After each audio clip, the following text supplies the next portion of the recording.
There are so many places this story could start from, but I think I should start from the very top. I went to 4 different secondary schools.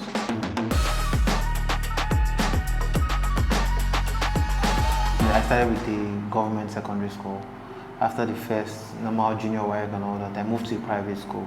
We couldn't pay school fees all the time, yeah?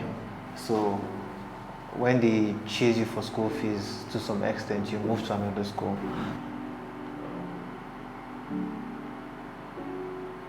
During NYC, I was sending out applications anyways.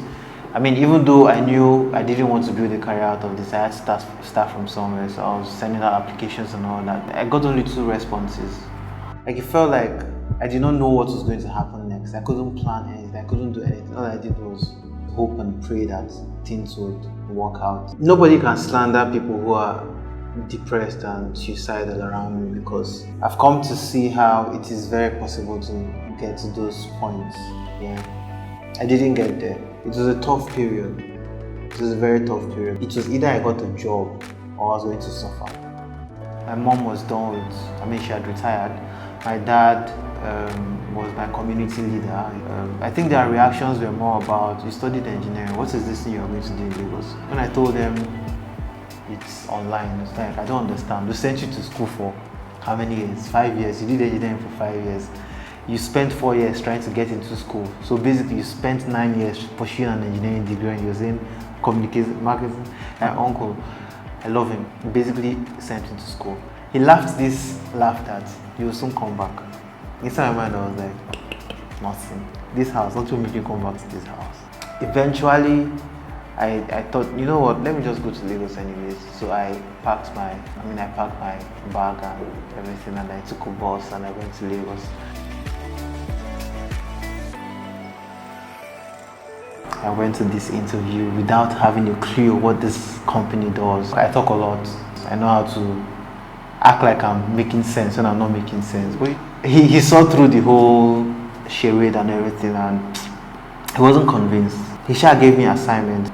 On the way, I was in a bus. I remember I was in the bus from Obalende to Oshodi. I started thinking about writing the story about the interview, about chance, about luck, about so many things. So I put elements of the conversations I had and I called it Lagos and my polythene bag.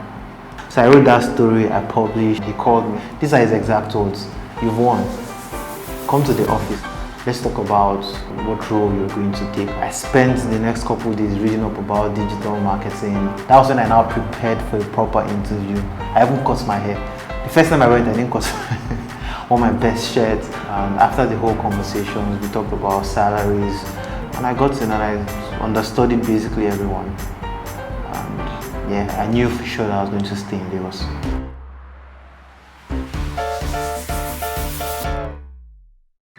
For me, it was like cutting me off from family. It was a choice I made by myself. Nobody forced me to do it. I felt it was the right thing to do at that time, and in retrospect, I agree it was the right thing to do. Sometimes I wake up and I'm like, I should send out applications so people will hire me. I'm tired of having to think about how we're going to get the next client to keep the business running. I don't want to have to think about the business and all that. But I've gotten to that point where I have to do it, and it's really tough.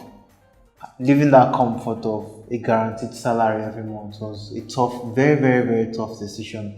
And even though I know that I have made more money than I could have made as a salary earner, I'm working like 3 times harder. I keep mentioning salaries because for me, the people who are dependent on these salaries, our people are the most important part of this business. You can't not hustle. You can't. You can't not hustle for yourself and for them. It's not possible. I've come too far to want to give up. And beyond all I've invested, beyond all that, there's also, have you seen some of these memes where somebody is digging, and then the person is about to strike gold and the person gets tired and gives up? I don't want to be that guy.